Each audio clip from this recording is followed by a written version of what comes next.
Fala pessoal, tudo bom? Começando aí mais um Papo de Lagosta. Papo de Lagosta, Tânia, é o nome desse podcast. A gente lança Super aí... original. A gente lança em várias plataformas.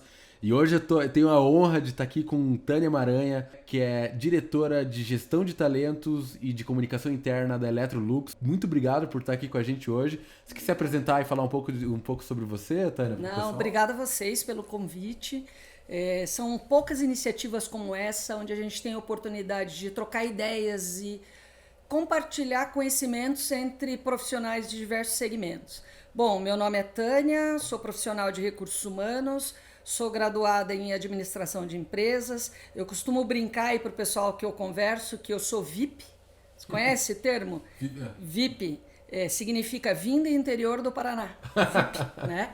Então, verdadeiramente VIP, mas me graduei em administração na Universidade Estadual de Maringá e logo que aconteceu isso, me mudei aqui para Curitiba para me especializar na área de recursos humanos, que até então, naquela época, não havia disponível em Maringá. Mas toda a minha família é do interior, acabei fugindo um pouco de todo mundo lá do interior e me mudei para cá. E segui aí, fui me especializar em recursos humanos, já tenho mais de 30 anos atuando nessa área, residindo aqui em Curitiba, minha família toda. E tô aí, né? Já há 20 anos na Electrolux. É um grande desafio. As pessoas também me perguntam como que é ficar 20 anos numa mesma empresa, né? E eu sempre brinco, não é a mesma empresa. Todo ano acontece alguma mudança, uma mudança organizacional, uma mudança de cultura, aquisições que fizemos ao longo desses 20 anos. A Electrolux, ela é conhecida, Thiago, por crescer, ela cresceu por aquisições, né? Então aqui também na América Latina, várias aquisições foram feitas. Começou em 1996 com a aquisição do grupo Refripar, ou antiga Prosdóximo, né? E a Electrolux fez a aquisição. E durante esses 20 anos são 1000 histórias, 1000 coisas que aconteceram. Eu acho que só foi possível a minha retenção na empresa exatamente por esse perfil dinâmico e que exige do profissional de recursos humanos 1000 facetas. Exigem que nós nos renovemos e inovemos todos os dias para acompanhar a evolução do mercado, a evolução do consumidor, a evolução da própria indústria. E a indústria paranaense, né? Nós somos uma das maiores empresas do Paraná e é um desafio constante. Essa é a vida do profissional de RH, é matar 1000 leões por dia. Politicamente correto, não vamos querer matar animais, mas é um pouco da nossa vida em RH. Boa, boa. Uma coisa que eu acho interessante também é que no momento como esse a gente tava até brincando, né? Mas você acaba sendo uma guardiã da cultura da Electrolux. É verdade. Você como profissional de RH, há 20 anos, vivendo toda a mudança de cultura da empresa, toda a mudança de dinâmica de mercado, né? O mercado de varejo... Sem dúvida. É muito desafiador. É impressionante, né? Ele foi afetado de forma drástica em toda a esfera, tanto na cadeia de produção quanto no supply chain como um todo. É verdade, né? É verdade. E realmente o papel de uma área de recursos humanos permeia exatamente isso que você está falando, ser guardião dessa cultura. E como eu também sou responsável não só por gestão de talentos, onde a cultura está debaixo do meu guarda-chuva, e também sou responsável por comunicação interna, que é outro grande desafio.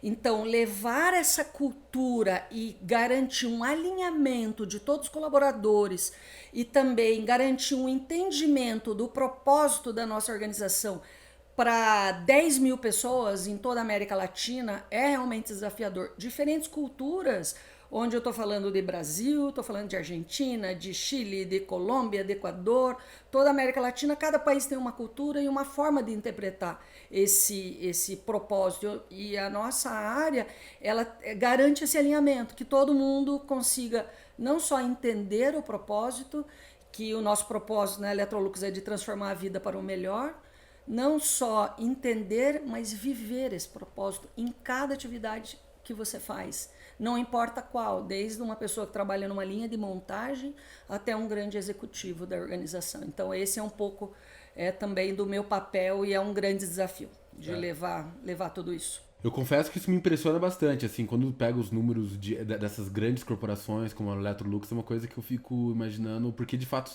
é um país, né? Você pega o número de pessoas que fazem parte da empresa, é algo que... e realmente é algo gigantesco, distribuído em vários países e que tem a própria cultura, né? E quando você fala de país, né, 10 mil colaboradores, e se a gente for falar de toda a comunidade que nos cerca, vamos falar da comunidade ou dos terceiros que prestam serviço para a Electrolux, vamos falar das famílias desses colaboradores, de todas as pessoas, fornecedores que de uma forma ou outra são impactados por tudo que acontece com a gente. Aí nós vamos estar falando, multiplicando por 3, 4, não de 10 mil pessoas, mas de 30, 40, 50 mil pessoas. Inclusive 55 mil colaboradores é o total de empregados da Electrolux no mundo. Então, se a gente for pensar, quando você fala de país, a nossa população, com todos esses stakeholders, é maior do que muitos municípios brasileiros, né? E tem um impacto de, como você falou, de cultura, de forma de pensar. E nós temos uma responsabilidade social muito grande de também ajudar a desenvolver essas pessoas no sentido mais amplo da palavra. Legal. Então, realmente é um desafio, mas ao mesmo tempo é uma paixão. Sim. De você ver a tua responsabilidade e o quanto você pode impactar a vida dessas pessoas e transformar a vida delas para o melhor. Legal. Né? Então, é fantástico. Falando um pouco dos projetos que, enfim, que a gente estava conversando, e uma coisa que eu achei bem interessante são os times de alta performance, né? Na tua visão, você consegue definir pra gente, na visão da Electrolux, na visão de Tânia, o que é um time de alta performance? Então, nós temos um objetivo maior dentro da Electrolux, é de conseguir que a nossa empresa seja uma organização de alta performance e de aprendizagem. E como que isso acontece? Qual que é um pilar que sustenta tudo isso? É através de uma cultura de feedback. Então, como garantir que os feedbacks aconteçam vindo de todos os lados? Entre pares, entre colaboradores e seus líderes, como diz o upward feedback também do colaborador, dando feedback para o seu líder, dando feedback para a organização. Então, um dos pilares que permeia, que faz com que essa companhia seja uma companhia de alta performance e de aprendizagem, é essa cultura de feedback. Nós temos também 4 bases que são as competências que a gente busca identificar nas pessoas que a gente contrata e também quando a gente busca desenvolver esses colaboradores, que são as competências de energia, de agilidade, de crescimento e abertura. Então, tudo que a gente faz tem que permear esse modus operandi, é o que eu chamo do como a gente faz as coisas, né? Nós temos também um modelo de liderança que ajuda a clarear as coisas para os líderes, para que eles possam garantir que os nossos objetivos aconteçam. E esse modelo de liderança que permeia essas quatro competências, eu acho que é o que faz a grande diferença da nossa empresa em relação ao mercado, porque ele é um modelo baseado na liderança do negócio e na liderança das pessoas. Então, é o business e o people. Então, é essa balança que a gente busca equilibrar no perfil dos nossos líderes e das nossas equipes também. Porque quando eu falo de business e o people, que é o que e o como eu faço, não é só o líder, todo colaborador tem que ter isso em mente, o que eu faço e como eu faço. Né? E o como eu faço tem um grande peso, apesar que para nós eles são 50-50. Então, no passado, Thiago, tinha muito assim aquela questão de que o bom líder é o cara que entrega. É a pessoa forte em results deliver, né? Entrega de resultados. E para nós, essa entrega de resultados, ela não faz menor sentido se ela não vier junto com o como. A forma como você entrega. Porque você pode ser o maior vendedor do mundo, o que mais entrega em vendas para a nossa companhia. Porém, se ele tiver um como ruim, se ele é um como que ele faz essa venda sem respeito, sem desenvolver as pessoas, sem estar junto com as pessoas, um como de uma forma às vezes antiética, o que para nós não vai valer nada. Então é o 50-50 mesmo. Então eu acho que esses pilares fazem com que essa base, essa estrutura dessa casa que a gente busca, que com o propósito de transformar a vida para o melhor e de tornar a nossa empresa uma empresa de alta performance e aprendizagem, ela vai contribuindo para garantir todos esses pilares, para garantir que a nossa casa fique em pé e que a gente busque alta performance, mesmo em momentos desafiadores, como a gente vive hoje no Brasil, já vivemos nos últimos anos, né? Então é algo que realmente sustenta a nossa casa. Você falou da cultura, né, ali, da cultura de feedback, e isso é uma coisa que notoriamente, e é muito legal escutar isso de você e ver esse movimento na Electrolux, mas é uma coisa que normalmente grandes corporações sofrem, com a cultura de... E um dos motivos é porque as pessoas elas buscam o consenso político, digamos assim, né? Então, em vez de eu procurar alta performance, talvez eu tenha que dar um feedback um pouco mais preciso e duro pra Tânia, por exemplo, ou vice-versa, eu prefiro ficar quieto, porque qualquer tipo de conflito isso pode gerar... Sem dúvida. Né? Sem dúvida. Então, a busca pelo consenso acaba muitas vezes tornando o feedback ali algo meio obscuro. Como é que vocês trabalham isso? Exato. Dentro desse... E outro ponto que tem que você fala, né? O feedback somente buscando identificar culpados, ou um feedback às vezes duro, um feedback de resultado. E que isso não quer dizer, não estou querendo dizer que isso não aconteça na minha empresa. Sim. Mas o que a gente está procurando é mostrar e garantir para que as pessoas conheçam um pouco mais que o feedback ele pode acontecer de diversas formas. E nós estamos incentivando o feedback de reconhecimento.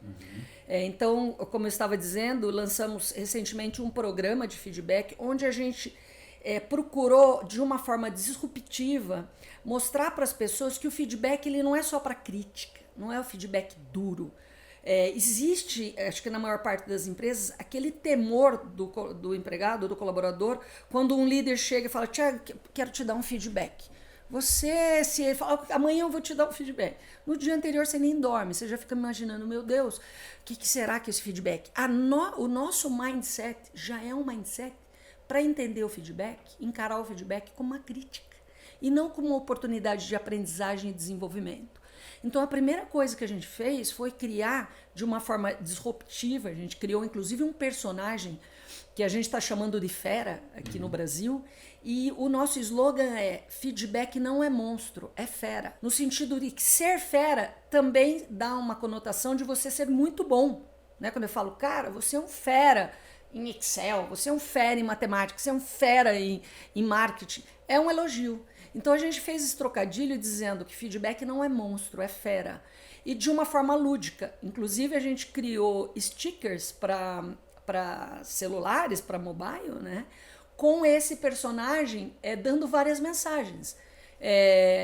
Como, por exemplo, mandou bem. Aí é o monstrinho, tipo do Monstros S.A., é o monstrinho com uma plaquinha dizendo mandou bem, ou teu talento me motiva, ou super. Várias frases, mensagens, onde esse personagem, esse fera, levanta uma plaquinha e diz: você mandou super bem. Reconhecimentos positivos feitos de uma forma leve e usando uma ferramenta digital, porque hoje está todo mundo nas redes sociais, estão todo mundo aí trocando informações pelo celular, e então a gente criou um mecanismo que chegue às pessoas com cores vibrantes, cores alegres, e não aquele feedback sisudo e o feedback dado só como crítica. Esse é um grande problema, né?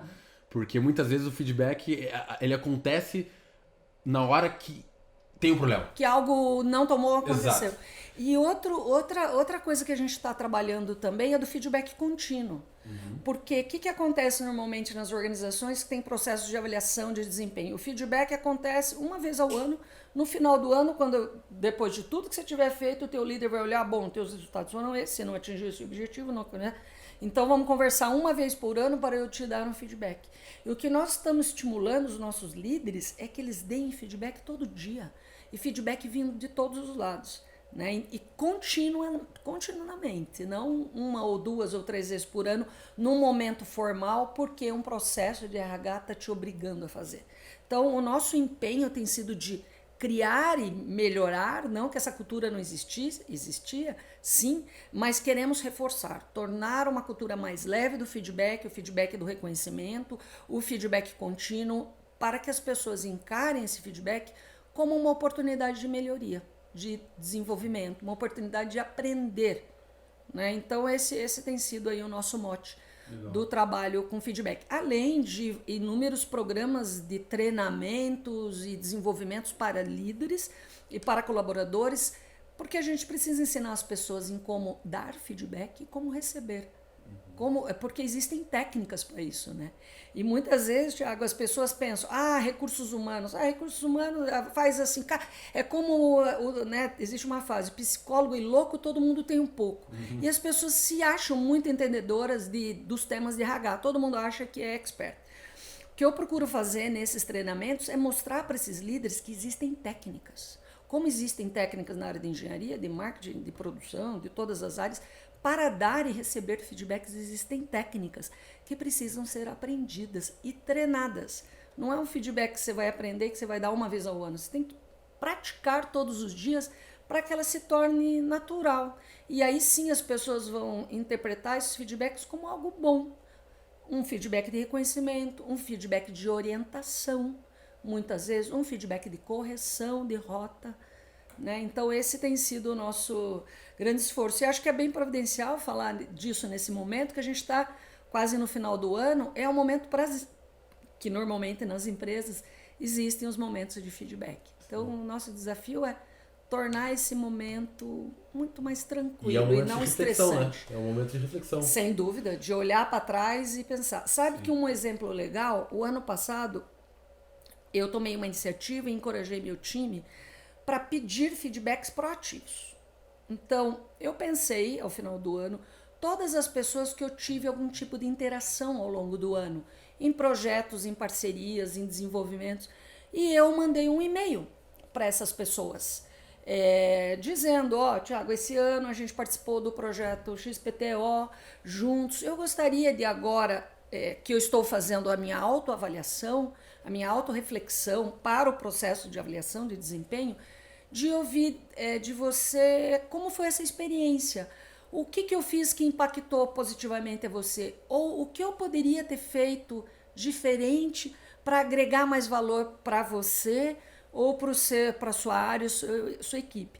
2 ou 3 perguntas e distribuir essas perguntas para N pessoas. E foi fantástico, porque ali eu tive a oportunidade de ver o quanto o meu trabalho impactou fortemente várias pessoas na organização. Então eu recebi muitos carinhos ali, muitos feedbacks positivos que normalmente, Thiago, eu não receberia se eu não perguntasse. E ao mesmo tempo, oportunidades de melhoria para o meu time, para mim própria. Então foi fantástico e contribuiu muito para a minha reflexão da minha performance naquele ano. Inclusive coisas que eu tinha feito e que eu nem lembrava. E que eu nem imaginava o quanto eu tinha impactado a vida ou as atividades das pessoas. Teve até um gestor, um vice-presidente, que ele não só me deu os feedbacks, mas ele passou para todos os líderes da equipe dele. Quando eu vi que isso aconteceu, o primeiro mindset que eu tive foi aquele mindset do negativo. Meu Deus, eu vou receber 1000 bombas, porque vai vir feedbacks de todos os lados. Eu pedi para uma pessoa e ele projetou para umas 20 do time dele. E foi fantástico, porque cada um tinha um ponto de vista. E foi aí a grande surpresa. Olha, Tânia, você esteve aqui no Chile, foi muito boa a sua visita por causa disso. Aí outros já falaram outras coisas. Olha, Tânia, aquele processo, acho que poderia melhorar assim. E a gente usa um jargão e diz que o feedback é um presente, né? E para mim foi um presentão de final de ano, assim, porque foi algo que eu não esperava. E depois esse vice-presidente me chamou na sala dele para ele contar para mim o que os gestores dele haviam dito de mim. A gente fez uma sessão de feedback totalmente diferente. Não de um feedback do meu líder para mim, mas o feedback de um cliente para mim. E foi fantástica a experiência. Então fica aí, de repente, a dica para as pessoas aí que estão ouvindo o podcast, que pode ser.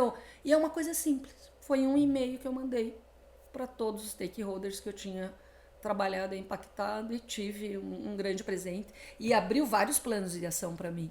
Porque nesses feedbacks eu vi coisas que talvez, se eu não tivesse sido proativa, talvez eu nunca ouviria. Porque é o tipo de coisa, Thiago, que você não pergunta para as pessoas. E as pessoas não dizem se não lhes forem perguntadas. As pessoas proativamente não vão te dizer. Não vão bater lá na minha porta e falar, Tânia, eu queria te dar um feedback. Não, elas não vão dizer. Mas quando você pergunta, ela se sente à vontade para dizer. Né? Então foi fantástico, foi fantástico. E você sabe uma coisa interessante? Alguns pontos assim de aprendizado que eu tive de feedback, tá? Especificamente de feedback. Uma coisa que eu escutei uma vez, porque o feedback é exatamente isso. Ele tem que ser positivo e ele é positivo até nas horas que é um feedback mais duro. Só que não existe feedback duro. Eu lembro que eu escutei numa palestra, eu não lembro agora em qual cenário era, onde foi, mas a pessoa que estava falando, ela falou da seguinte forma: não existe feedback se não existir empatia. Se você não. Se é um feedback duro, ele não é. Você tem que carregar esse feedback não só com a informação que você tem que passar, mas com toda a empatia. Se você não tiver empatia, o feedback ele não chega. Sem dúvida. E uma coisa que é muito interessante lá de São Francisco, por exemplo, a cultura de feedback em São Francisco é muito desenvolvida por conta da questão da cultura de inovação, startups, etc e tal. E uma coisa que se fala lá, e que foi onde eu aprendi, eu entendi, agora pra mim faz muito sentido, foi... lá eles chamam de brutally honest feedback, é o feedback brutalmente honesto. Quanto mais honesto for, se é bom, você tem que falar que é bom, se é ruim, você tem que falar que é muito ruim. Porque no final do dia, a decisão do que fazer com o feedback é da pessoa que recebeu. Sem dúvida. E muitas vezes, dependendo do feedback, você quer rebater, né? Na hora você quer. Com certeza. É a justificativa. Exato. Você sempre... Você nem espera a pessoa terminar, você já tá ali na manga para ver o que você vai responder e justificar. E Exato. O feedback, ele é uma coisa para ser ouvida. Exato, ele não é uma discussão. É para ser ouvida. Exato. E eu concordo plenamente com o que você falou. E a decisão do que você vai fazer com ele é tua. É totalmente tua. Né? É de quem recebe, não é de quem dá.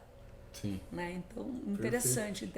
Então, por exemplo, nos eventos de pitch, né, quando tem evento de pitch de startup, uma coisa que se recomenda é você escuta o feedback e você fica quieto. Porque no final do dia, porque você tem duas opções, né? Você tem ou você escuta ou você cai num processo de argumentação com a pessoa. De defesa. Exato. No processo de defesa. No processo de defesa, daí quem sai perdendo é você, porque você perdeu a oportunidade de escutar mais, e dois, ou você vai desengajar uma pessoa que podia te dar ali uma pepita de ouro que ia mudar o teu negócio como um todo. Sem dúvida. Então, você perde a oportunidade de aprender quando você rebate o feedback. E né? eu somaria essa questão da empatia, eu somaria a questão da confiança. Né? Tem uma fórmula da confiança, né, que os engenheiros adoram, a gente brinca, né? Que fala de confiabilidade, fala de credibilidade e fala de intimidade. Então, a fórmula da confiança são essas três coisas que se multiplicam. Quais são as três? Credibilidade, confiabilidade e intimidade. Dividido pelo interesse próprio de quem está dando o feedback ou do teu interlocutor, né? Porque se confiança, se a pessoa que está te dando feedback, ela te passa uma credibilidade, a forma como você vai receber é diferente. Porque imagina, é uma pessoa que você não considera, você não admira, uma pessoa que você não tem intimidade nenhuma e vai te dar um feedback. Você vai considerar? O que você vai feedback? Ok, obrigada. Você vai pôr na gaveta e nunca mais vai olhar para aquilo. Você vai falar, quem é essa pessoa que está me dando? Eu não confio nela. Ela não é uma pessoa que tem credibilidade, às vezes técnica, pessoal, para me falar isso que ela está falando, e não tem a menor intimidade. Então, eu somaria aí a essa questão da empatia, a confiança. Porque se você tem confiança, você sabe que a pessoa está te dando feedback porque é para o seu melhor. Ela só está... Porque ela, primeiro, confia em você, ela gosta de você, ela quer te ver crescer.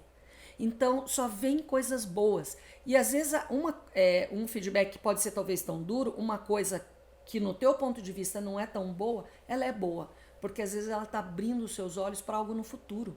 E pode, como você está falando, né, na inovação, isso pode abrir portas. E que talvez você esteja totalmente fechado para aquilo. Né? Então eu somaria na tua teoria aí da empatia, somaria a confiança. Porque se não houver confiança, você não vai fazer nada com esse feedback. Você vai colocar ele na gaveta e não vai abrir como um presente e apreciá-lo. E me diz uma coisa, Tânia, assim, uma empresa gigantesca igual a Electrolux, você começou um projeto agora que você comentou sobre a cultura de feedback, né? Já existe, sim, provavelmente, sim, mas agora você está reforçando essa cultura. Quanto tempo leva uma mudança dessa? Olha, não é do dia para a noite, né? E quando eu falo de um programa, porque eu estou colocando ele debaixo de um guarda-chuva, né? Quando eu falei desse personagem, desse sticker, isso é um pedacinho, né? Eu não estou minimizando o feedback a isso. Ele é muito amplo, então é uma série de ações que estão sendo planejadas, né? A cultura do feedback contínuo, a cultura de você, a possibilidade de você oferecer capacitação para os seus líderes e para os seus membros dos times, para que no mínimo ele conheça uma técnica, ele não saia atirando para tudo quanto é lado e às vezes até fazendo de uma forma inadequada, magoando. Então, não é uma ação, por isso que eu chamo de programa, é um guarda-chuva com várias ações, né? E engloba também programas globais de desenvolvimento, né? Nós temos um chamado Coaching for Performance, que é um dia de treinamento onde a gente fala de feedback coach. O ano que vem já vai vir um outro programa chamado Coaching for Development, um coaching para desenvolvimento, que está muito balizado em feedback também. Então é uma série de ações que, se você for ver, eu vou demorar um tempo, no mínimo 2, 3 anos, para garantir que esse nivelamento de todo esse conhecimento, esse alinhamento de todos os líderes na América Latina. Porque tudo que eu falo aqui em Curitiba é o headquarter da Electrolux, né? O nosso CEO fica aqui em Curitiba, o RH corporativo fica aqui, então eu tenho que levar isso para todos os países. Brasil, que é imenso, nós temos 5 fábricas em toda a América Latina, então é Manaus, é Curitiba, é São Carlos, é Rosário, na Argentina, e Santiago do Chile. Então são 5 fábricas com um montão de funcionários, os sales offices, escritórios, então demanda tempo e energia, né? Mas é algo que é bacana, porque a gente recebe a retroalimentação vindo das áreas, vê as pessoas compartilhando os stickers, usando no dia a dia, então é bacana, mas eu confesso que é algo de 2, 3, 4 anos para a gente. Sem dúvida. Consegue avaliar isso assim? Sem dúvida, sem dúvida. E nós temos uma pesquisa de engajamento que acontece todo ano. E existem perguntas sobre cultura de feedback, sobre se eu recebo feedbacks periódicos dos meus gestores. Existem perguntas. Daí você avalia também. Sim, o que as pessoas. Aí eu avalio por país, por localidade, por líder. Então nós vamos olhando. Se eu quero saber só de feedback, quero ver como que está essa pergunta de feedback na América Latina inteira. Puxa, aqui tá baixo naquele líder, pô, vamos ter que chamar ele para UTI. Chama esse líder aqui, vamos treinar ele, vamos fazer um coach com ele, vamos conversar.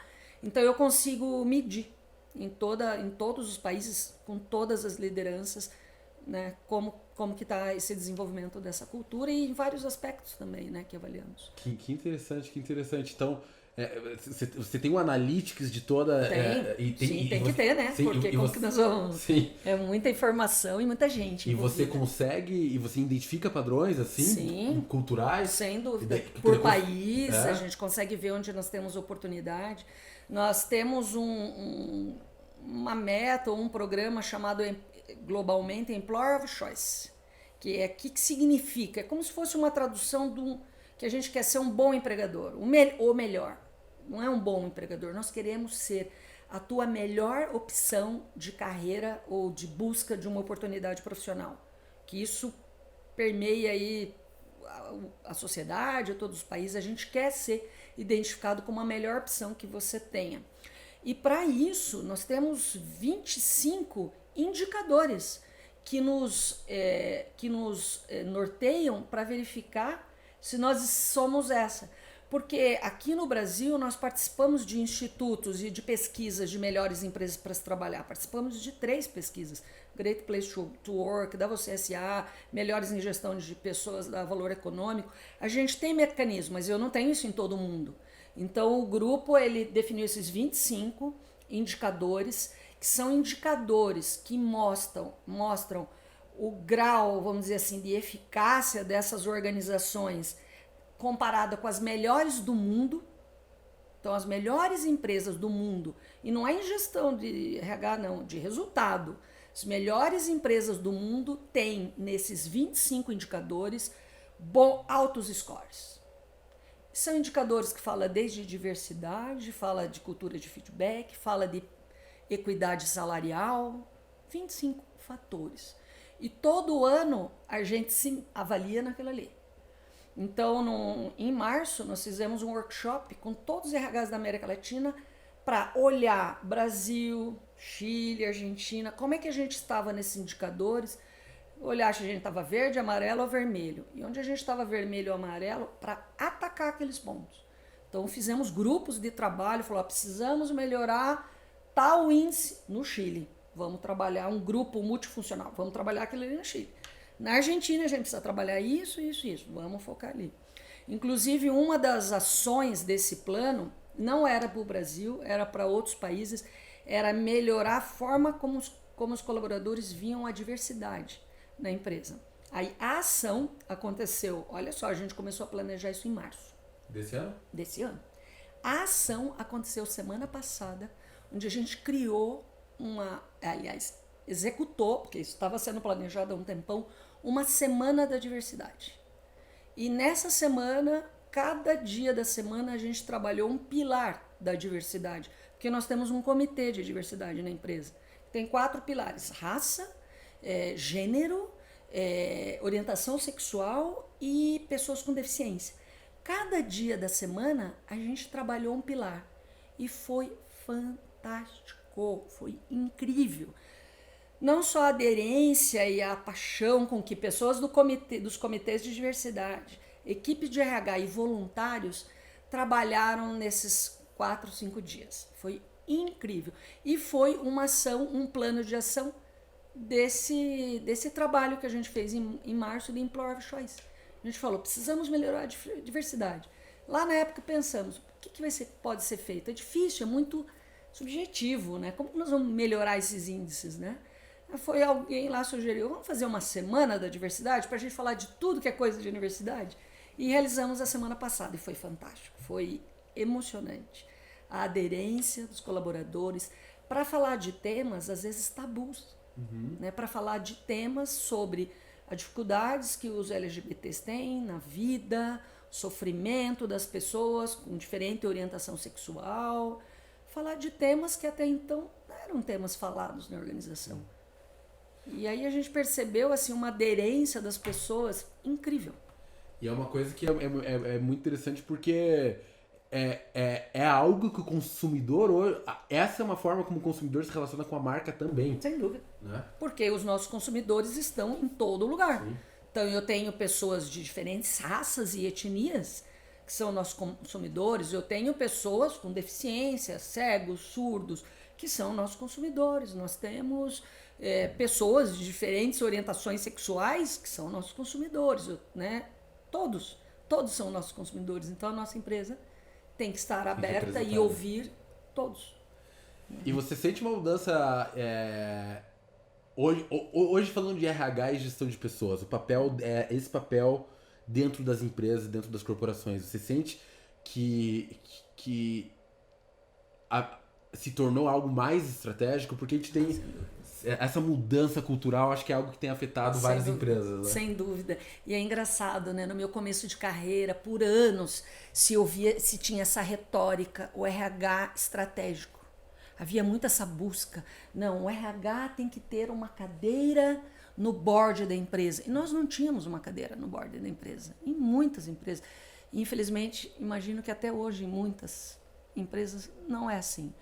Porém, houve uma evolução tão grande que hoje essa função RH ela é indispensável em qualquer empresa. Porque tudo que nós vamos fazer impacta as pessoas. Ou as pessoas estão ali dentro do processo, elas são impactadas. As pessoas são os nossos consumidores, né? Quem consome os nossos consumidores? Pessoas. Então, o mote pessoas, ele permeia tudo na organização. Então, eu vejo que houve uma evolução muito grande. Hoje, eu acho que assim é uma coisa totalmente sem sentido você falar queremos ser um RH estratégico, sabe? Já é estratégico. Talvez, em determinada empresa, as pessoas que são RH talvez não estão conseguindo promover esse impacto, mas o RH já é estratégico. Ele está inserido na estratégia. Se ele não tiver inserido, não é uma estratégia boa. Para a empresa, né? Não é.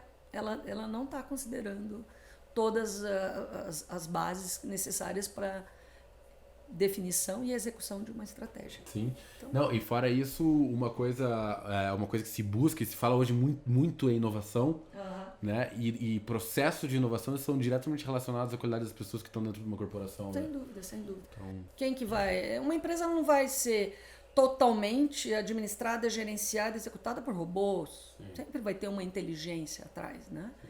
Então, hoje, na própria Electrolux, nós estamos buscando sempre, a inovação sempre foi um pilar fortíssimo dentro da Electrolux, e buscando a inovação através de melhorias de processo, né, robotização das unidades, tornando as nossas unidades fabris muito mais otimizadas.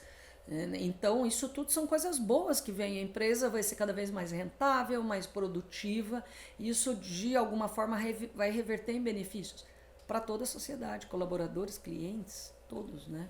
Então, inovação, com certeza, sem as pessoas... Não porque existe. quem que puxa a inovação? As pessoas. Sim.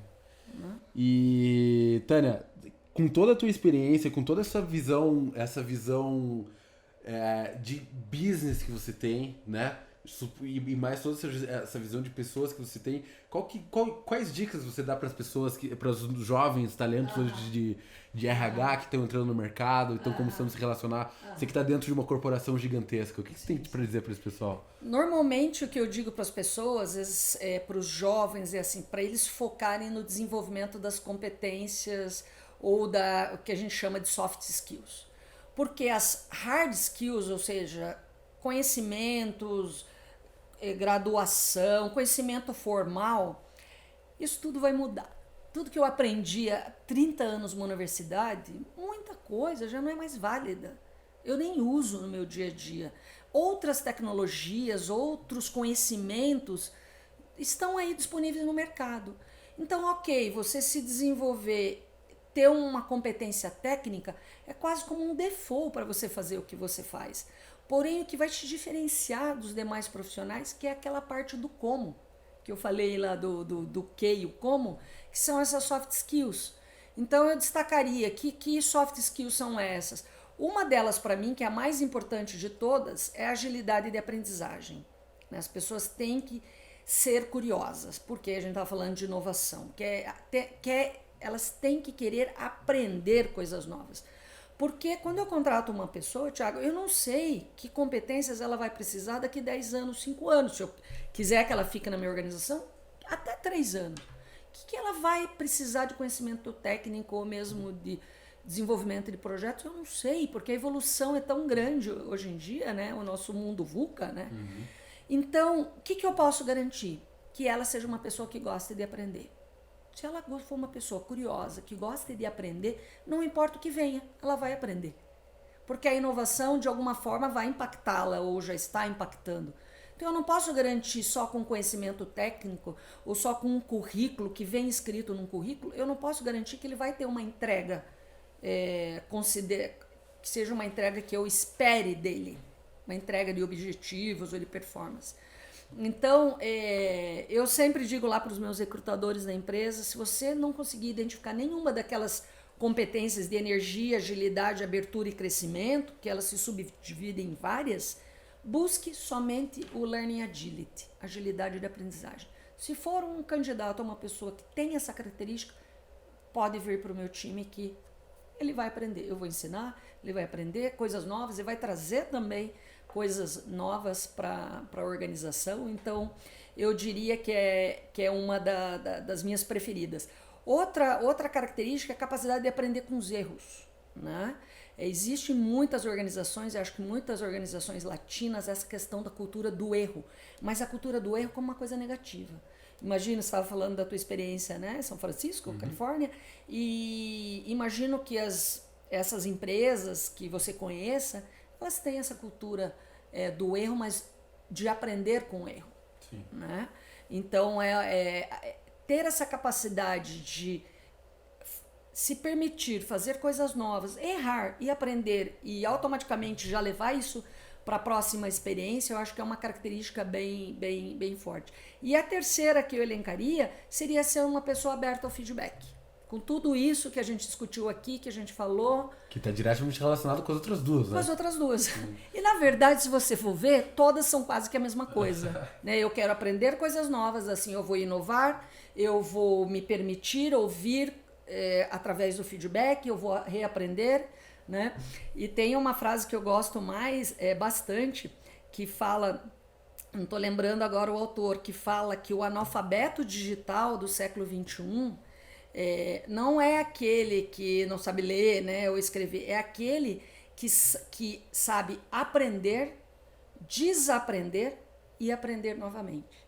Então é essa característica que a gente tem. Eu acredito que essas três que eu falei, ela permeia isso, né? Eu estou aprendendo, eu sou curioso, eu estou aprendendo, mas ao mesmo tempo, com os meus erros, eu desaprendo e estou aberta para aprender novamente. Exatamente. Né? E eu acho que é isso que o mundo moderno hoje exige dos jovens, né? Nada, nenhuma fórmula pronta, sabe? Mas algo que vai ser desenvolvido. É justamente a falta de fórmulas. Exatamente. Né? A falta de fórmulas. Exatamente. Muito bom. Acho que temos, Tânia. Você gostaria de falar alguma coisa a mais? Só agradecer, né? Eu acho que dentro desse contexto do aprender, desaprender e aprender novamente, eu acho que essa experiência que a gente está aqui é isso.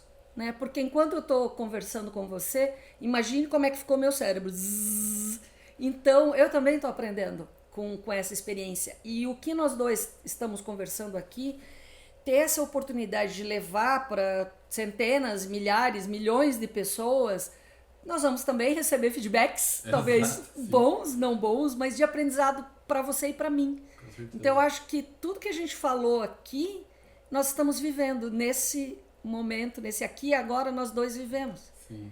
E isso é fantástico. É essa capacidade que você tem, e eu acho que te ajudei nesse momento, de compartilhar experiências. Sim. E assim permitir que nós dois aprendamos e que todo mundo também possa aprender, nem que seja 1% do que a gente falou aqui.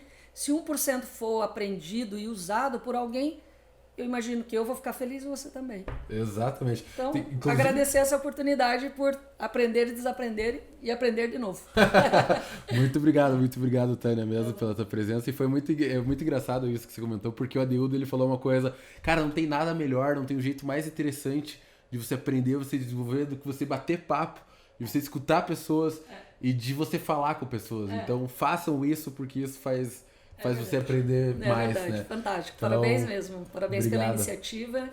E espero que o pessoal aí que esteja escutando goste e quem sabe a gente não possa ser conexão nas redes sociais. Exato. E possa se encontrar, porque o mundo é bem pequeno, né? Como que o pessoal faz para encontrar você, Tânia? Então, eu estou presente nas redes sociais, LinkedIn, com o nome de Tânia Maranha. Então, facilmente vão me identificar lá. Então, fiquem à vontade para me adicionar.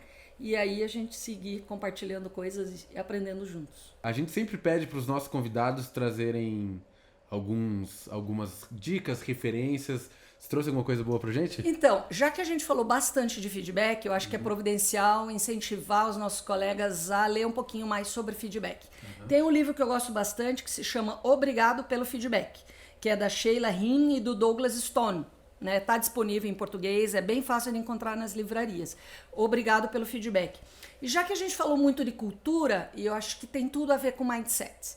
Então eu tenho um livro que eu gosto bastante, está super popular aí no meio da turma da RH, que se chama Mindset. Exatamente, é uma capa branca, exatamente como se fala. Mindset é da Carol Dweck. Não sei se é exatamente assim que se fala, Carol Dweck.